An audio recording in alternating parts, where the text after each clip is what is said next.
Welcome to Basic and Puppy Manners Orientation. Today I just want to talk a little bit about how dogs learn and our training philosophy and why we use the methods that we use. The first thing that I want to talk about is dogs learn primarily through two different methods, classical and operant conditioning.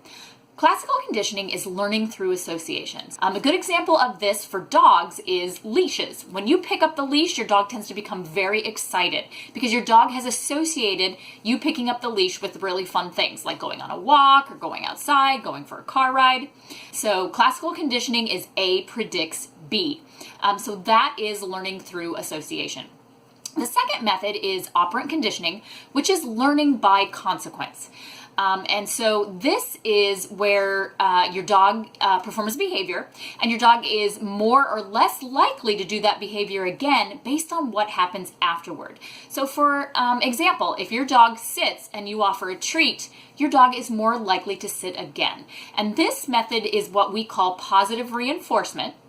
So the positive is you adding something to the environment, in this case a treat, and the reinforcement is that you are trying to increase the likelihood of the behavior. So that's positive reinforcement. And that is the primary method that we're going to be using in class.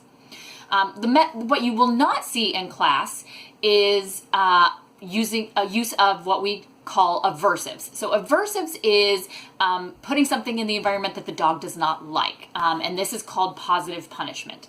So we do not use that method in class. Something else that you will not hear in class is terms like dominance or alpha. And this is because dominance theory is not based on science. And in fact, both use of aversives and some of the methods that are used in dominance theory have been scientifically shown to increase the likelihood of aggression in dogs. So what our classes focus on is on developing a relationship with your dog. So getting a nice working relationship and building those communication skills so that you learn how to better communicate with your dog and your dog learns how to better communicate with you. So we like to think of the dog as a member of the family, and we want everyone to be a nice contributing member of the family. Everybody has rules that they have to follow, and your dog is the same. Okay, so we talked about positive reinforcement, which is a way of reinforcing your dog for a behavior that you like. But a lot of times people are asking, well, what do I do about behaviors I don't like jumping or barking? So when it comes to decreasing a behavior that you don't like, we use a method called management. So management is a method of setting up your dog's environment to prevent them from performing the problem behavior. So in the case of jumping, there are a couple different options. You can use barriers such as a baby gate to block your dog from the front door if your dog has a tendency to jump on house guests. Another method would be to put your dog on leash so you can move your dog away if they start to jump up, or you can actually stand on the leash at a certain height that your dog can't get their front feet up off the ground. So this is not a punishment. You're not doing anything to the dog. You're simply setting them up so that they can stand close to somebody to say hi to them, but they can't jump up. So that is how management works. It's again setting up the environment so that the dog cannot continue to practice the problem behavior. The beauty of using these management techniques is that it actually provides a window for you to teach your dog what they should be doing instead while preventing them from practicing that problem behavior. So in the example of jumping, why do dogs jump? They jump because they want to greet us. So what we really want to think about is not what we don't want our dog to do, but what we want our dog to do instead. So in the case of jumping, we want our dog to greet us politely. So what you might be doing, there are a couple different ways to teach your dog how to greet politely. One way might be to teach your dog to do a sit-stay so that they remain in that position when someone greets them. One method that a trainer suggested that I love is having treats either right by the front door or ready to go in your pocket, and as your dog comes up to greet you, scattering a couple treats on the ground. What's going to happen is your dog is begin to associate finding something wonderful on the ground with greeting you, and instead of jumping up, they're more like what they're going to start doing is putting their head down to the ground. And at that point, you can probably do a nice greeting with all 4 feet on the ground. So again, I want you to think more in terms of what it is that we want our dogs to do rather than what it is that we want our dogs to not do. Another example of a problem behavior is what I call counter surfing, which is basically where a dog jumps up on the counter to eat some food. So a great management tool for preventing your dog from getting up on the kitchen counter might be to block them from the kitchen. Use a nice baby gate to keep them from getting in there, or maybe only block them out when you are preparing food. But again, while your dog is being prevented from performing this behavior, teach them a new behavior instead. What we actually do with my dog is actually has a go to place behavior where whenever we're preparing food in the kitchen, she has to go to her place and she has to remain there until she has been released. So the next thing that I want to talk about is clicker training and using a marker. So a clicker is this little tool here, has a nice little button, and you click it, and whenever you make that sound, you feed your dog a treat. So the moment in time that we want to mark is when the dog does the behavior that we are trying to teach them. So for example, if you were trying to teach your dog to sit, you would click at the moment your dog's bottom touches the ground. The purpose of the marker is actually to help your dog learn a little bit faster. And the reason that it works is because your dog is playing a constant guessing game. They only have one job on that ship, and that job is to figure out how to make that click happen. And so your dog is basically just going to try things. Well, if I sit, what happens? If I look at you, what happens? If I spin around, what happens? And so clicking at the moment that your dog does the appropriate behavior helps your dog to figure out faster what it is that they're getting rewarded for. So it takes a bit of that guesswork out. Statistically, dogs tend to learn a little bit faster with the clicker. Now, do you have to use a clicker? Absolutely not. You can use a verbal marker. If you choose to do a verbal marker, I highly recommend using the word yes in that nice, precise tone. As opposed to something like good boy or good girl. Both of those are great feedback for your dog, but they're not really good markers because they're not very precise. The beauty of the clicker is that it's a very precise, unique sound.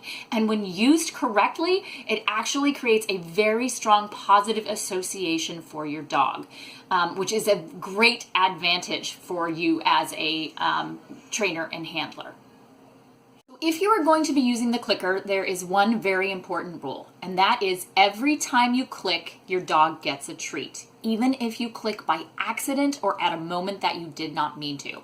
And the reason being is that the click is a contract. It is telling your dog you just earned a treat.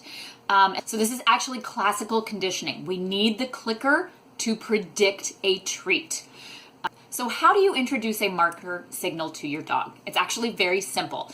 You either say yes or click and then hand your dog a treat. After about the third or fourth time you do this, your dog is going to be tuning into the sound of that marker. This is, again, learning by association. They're going to pick up on it very quickly. When you're using a marker, the most important thing is your timing. You want to be sure that you're always marking the moment that the dog does the behavior you're trying to reinforce. So for example, if you're trying to teach your dog to sit and your dog sits and you don't have the clicker quite ready and you're getting treats at the same time, you go to feed your dog and you click as you feed them. But your dog has seen that you're getting the treat ready, and so your dog has gotten up in anticipation. So you've actually clicked at the moment that your dog is standing instead of at the moment that your dog is sitting. So what I want you to focus on in that example are two different things. Number one, if you miss a moment when your dog does the behavior, that's okay. You're going to catch it the next time. You can go ahead and reward them and just move on to the next one. What I don't want you to do is I don't want you to mark the moment as you're feeding your dog, because that's not the moment they performed the behavior. The rule only goes in one direction. So you can reward your dog without clicking. You just can't click without rewarding your dog. The last thing that I want to talk about before I get up and demonstrate how to hold all of your equipment and what the mechanics are for the clicker training is I want to challenge you to play a little game.